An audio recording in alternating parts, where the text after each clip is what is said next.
Tiananmen Square, Beijing, 1989. The Chinese government sends tanks into the square, shooting at unarmed civilians and students. An abrupt end to political reforms that once brought people so much hope. And today, the protest movement remains a taboo in China. This statue was called the Goddess of Democracy. She represented what the Tiananmen students were dreaming of: democracy and liberty. But the movement for democracy was met with a bloody crackdown. Why? What happened? Let's start from the death of Hu Yaobang. Hu Yaobang was the General Secretary of the Communist Party of China, and on 15th April 1989, he died.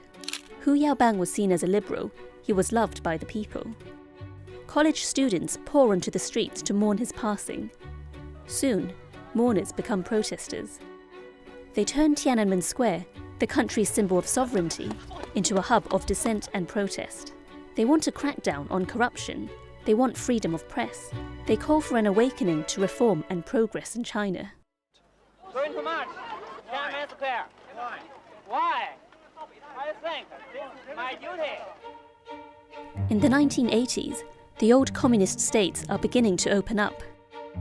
Mikhail Gorbachev, the last communist leader of the Soviet Union, is pushing for market reform in Russia. China is walking out of the devastating shadow of the Cultural Revolution. Deng Xiaoping, the real leader of the Communist Party behind the scenes, had launched the Open Door policy, which introduced market economy to China. It brought prosperity as well as moral liberty. In this relatively free atmosphere, people begin to talk about political reform. Now in China, lack of democracy, lack of freedom, especially freedom of press. Do you think you get an accurate picture of the world from the news, or do you think you get propaganda? Yeah, some part propaganda. This agitates the conservatives within the core of the Communist Party. 22nd April, Hu Yaobang's funeral is held. Tens of thousands of students gather outside. 3 of them kneel at the entrance, begging to have a dialogue with the premier, Li Peng. Their plea falls on deaf ears. With the consent of the most senior leaders in the Communist Party, its official mouthpiece, the People's Daily, publishes an editorial vowing to take a clear-cut stand against disturbances.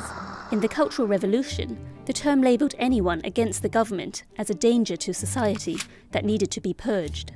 Within hours, campus walls are lined with handwritten posters condemning the editorial and its wording. Those who were protesting in Tiananmen Square were about to leave. Now, they are reignited and enraged. College students set up the Beijing Students' Autonomous Federation. They demand dialogue with the government and a withdrawal of the April 26 editorial. The government does not give in. A standoff begins. The April 26 editorial becomes the defining moment of the protest movement. Eventually, it will lead to a military crackdown and determine the fate of thousands of young people in China. We do not want to challenge with our government. We just want to ask our government to talk with the delegation. I think what they really wanted was a channel to participate in making decisions in government or to participate in politics. Many of the people on the square were Communist Party members. They were not there to overthrow the government. 4th May. More than 100,000 college students march across Beijing to mark the anniversary of another protest that happened in 1919 against World War I's Treaty of Versailles, which handed a German colony in China over to the Japanese. The students are joined by Beijing residents, workers, and civil servants from national agencies. Zhao Zhiyang, the Communist Party chief, calls the protest patriotic, and some of the students take comfort in this and return to campus. The moment of quiet will be short-lived. Students like Wang Dan, Chai Ling, and Wu Kaixi strive to keep the protest going. 13th May. A few hundred students who had been camping in Tiananmen Square since the beginning begin a hunger strike. The protests continue.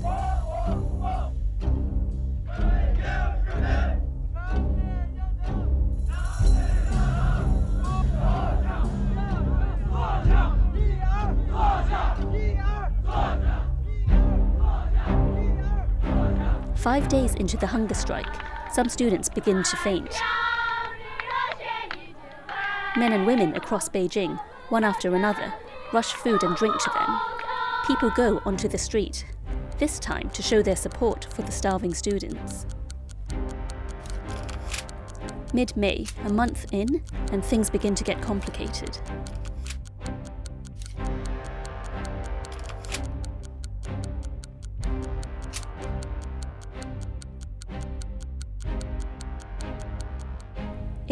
May, Premier Li Peng finally agrees to meet the students at the Great Hall of the People. Student leader and hunger striker Wu Kaixi comes in a hospital gown. He interrupts the Premier's speech. The students have certain requirements which must be met, otherwise they won't leave the square. Tensions rise. The talks fall apart.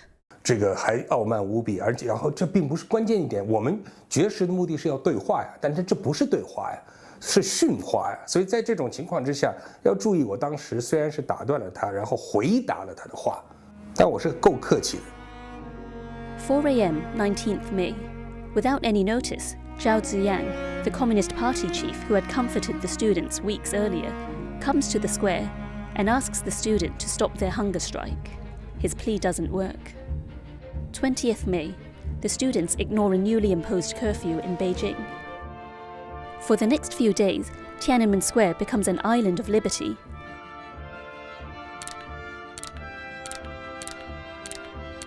Freedom of speech rules. It will not last.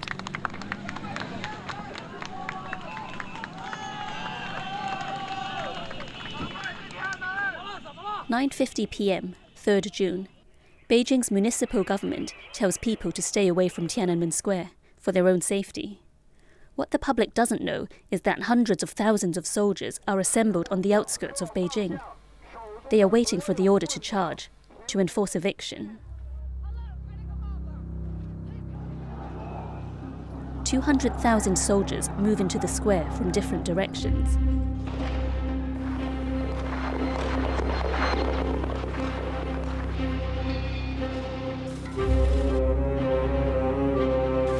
They shoot at students and residents along their way. Noise of gunfire is heard throughout the night.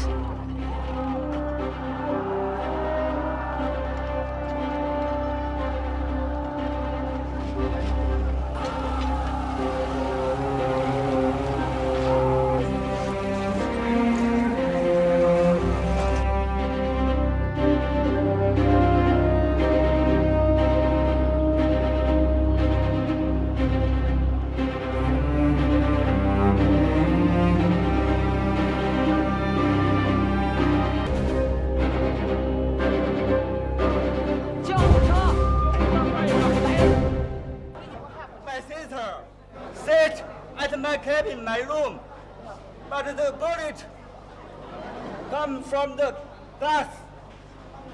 Flag, take bullet. What kind of government? Early morning, 4th June. Soldiers move into Tiananmen Square. They drag down the statue of the goddess of democracy, which had come to represent the protest movement. They seal the fate of its failure.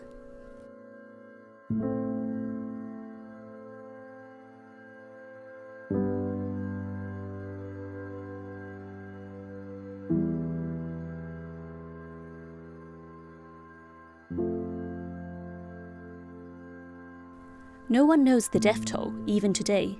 Estimates run from several hundred to over 10,000. Some argue that by shooting at civilians, the Communist Party lost its legitimacy to rule, and with it, an opportunity for political modernization.